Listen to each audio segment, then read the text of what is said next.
شامی سند کے لحاظ سے مضبوط کتاب ہے۔ اے بھیا، شامی جیسی سند کس کی ہوگی؟ شامی رحمت اللہ علیہ بہت بڑے فقیہ تھے، شامی اپنے زمانے کے یادگار آدمی تھے۔ شام میں ان کی موجودگی میں ان کے ہوتے ہوئے اتنا بڑا حنفی فقیہ کوئی تھا ہی نہیں۔ یہ تو زندگی تھوڑی ہوئی، 40-50 سال کی عمر میں چل بسے۔ اللہ تعالیٰ انہیں زندگی لمبی دیتا تو لوگ دیکھتے کہ اپنے زمانے کے بہت بڑے امام تھے۔ اور آپ شامی کی قبولیت کا اس سے اندازہ نہیں لگاتے کہ 200 سال، پونے 200 سال ہو گئے ہیں، ساری دنیا کے حنفی فقہا ہمیشہ شامی کی طرف رجوع کرتے ہیں۔ اللہ نے ان کی کتاب کو اتنا قبول فرمایا۔ سند کے لحاظ سے ان کے حدیث کی سند دیکھیں، حافظ ابن حجر، بلقینی اور کردری اور ان لوگوں کے نام آتے ہیں۔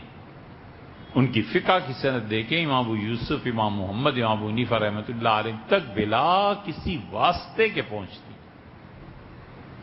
شامی اتنے بڑے فقیہ ہیں، اتنے بڑے فقیہ ہیں کہ جو مسائل فقہا سے اپنے زمانے میں جس پہ پہنچ کے انہوں نے قلم رکھ دیا ہے، شامی کہتا ہے کہ یہ میں لکھ رہا ہوں۔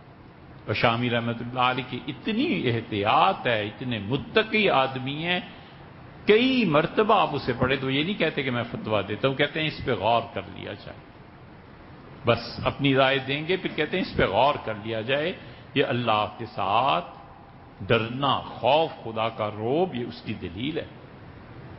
عثمانیوں کا کام ہے یہ۔ عثمانیوں نے انہیں ہر طرح کی پروٹیکشن دی تھی، اور شامی کا کتب خانہ، سبحان اللہ، ہم شام گئے، اب تک محفوظ ہے۔ اتنا بڑا کتب خانہ تھا ان کا، اتنے بڑے فقیہ تھے، ان جیسا آدمی دوسرا تھا کوئی نہیں۔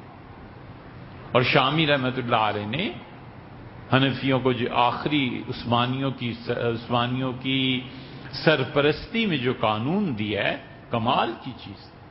عثمانی سلطنت اگر باقی رہ جاتی تو یہ ویسے بھی قاضی مقرر تھے، عثمانیوں نے انہیں قاضی مقرر کیا ہوا تھا، یہ قاضی القضات تک، چیف جسٹس کے عہدے تک پہنچ جاتے۔